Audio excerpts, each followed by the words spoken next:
Hello everyone, today we are going to discuss section 45 Criminal Procedure Code. Section 45 Criminal Procedure Code, Procedure of Members of the Armed Forces from Arrest. सशस्त्र बलों के सदस्यों को गिरफ्तारी से protection मिला हुआ है सेक्शन 45 में। अभी तक हमने जो सेक्शन डिस्कस किए पुराने वीडियोस में, सेक्शन 41 से लेके सेक्शन 44 तक, ये दोनों सेक्शन को मिला के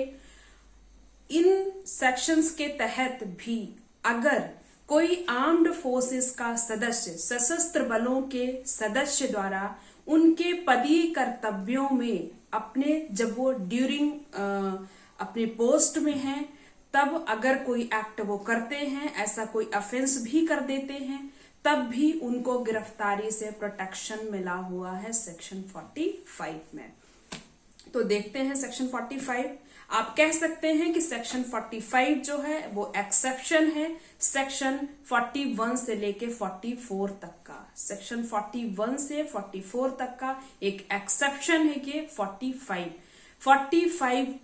में जो आर्म्ड फोर्स के मेंबर्स हैं या बल के सदस्य हैं उनको संरक्षण मिला हुआ है। जो भी हमने पढ़ा सेक्शन 41 से 44 सेक्शन 44 तक का जो भी ऑफेंस है, वो जो ऑफेंडर हैं, इन ऑफेंसों से, इन कार्यों से, इन ऑफेंस से, इन अपराधों से अगर ये अपने पदीय कर्तव्यों के निर्वहन में कार्य कर रहे हैं तो इन्हें प्रोटेक्शन मिला हुआ है अरेस्ट से। और लेकिन कब इन्हें अरेस्ट किया जा सकेगा ये भी आगे हम पढ़ेंगे सेक्शन 45 में। एब्सोल्यूट प्रोटेक्शन नहीं है।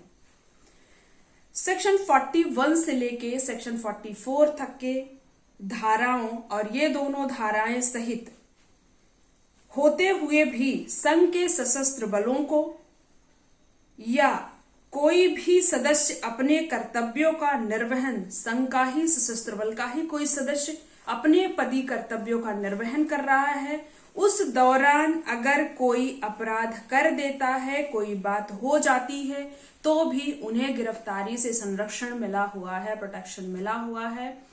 कब? तब तक उन्हें गिरफ्तार नहीं किया जाएगा जब तक कि सेंट्रल गवर्नमेंट की, केंद्र सरकार की परमिशन नहीं मिल जाती है। जब तक कि जो केंद्र सरकार है, सेंट्रल गवर्नमेंट है, वो परमिशन नहीं दे देता है, तब तक उस व्यक्ति को गिरफ्तारी से संरक्षण मिला हुआ है।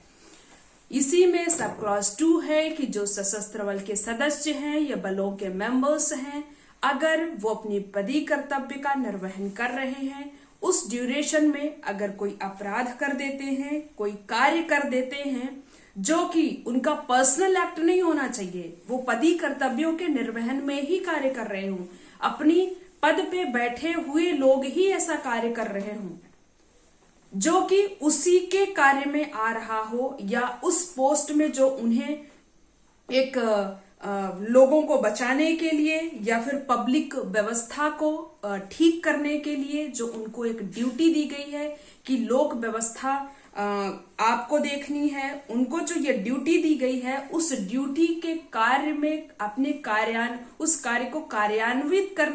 करते वक्त अगर कोई वो ऑफेंस कर देते हैं तो उन्हें इजीली ऐसे अरेस्ट नहीं किया जाएगा जैसे कि आम व्यक्तियों को, आम जनता को अरेस्ट किया जा सकता है, किसी प्राइवेट व्यक्ति को अरेस्ट किया जा सकता है। ऐसे उन्हें अरेस्ट नहीं किया जा सकता है जब तक कि, अगर स्टेट की बात है तो स्टेट गवर्नमेंट की परमिशन नहीं मिल जाती। अगर वही केंद्र सरकार के ये सदस्य है, केंद्रीय सशस्त्र बलों के सदस्य हैं, तो अगर केंद्र सरकार की जब तक उनको परमिशन नहीं मिल जाती है तब तक कोई भी पुलिस ऑफिसर या कोई भी व्यक्ति उन्हें अरेस्ट नहीं कर सकता है। उन्हें गिरफ्तारी से छूट मिली हुई है सेक्शन 45 में, क्योंकि ये जो लोग होते हैं सशस्त्र बल के हो गए, चाहे वो जल सेना, थल सेना या वायु सेना के जो हमारे मेंबर्स हैं, वो हमारे देश की रक्षा के लिए, देश की आन बान शान के लिए काम करते हैं। हम लोग आबाद फ्रीली अपना काम इसीलिए कर सकते हैं क्योंकि हमारे जो सैनिक हैं वो बॉर्डर पे हमारे लिए लड़ाई कर रहे हैं, देश की सुरक्षा के लिए लड़ाई कर रहे हैं। और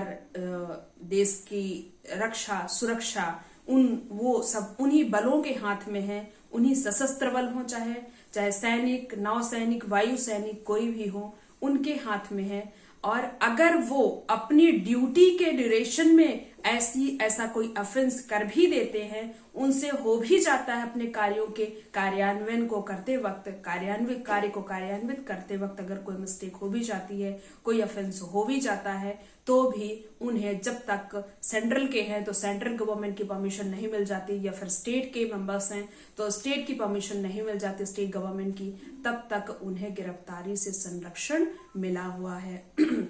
ओके फ्रेंड्स, तो आज के वीडियो में इतना ही। नेक्स्ट वीडियो में हम नेक्स्ट टॉपिक लेके आएंगे, और अगर मेरा वीडियो आपको पसंद आता है तो please like, share and subscribe करना ना भूलें।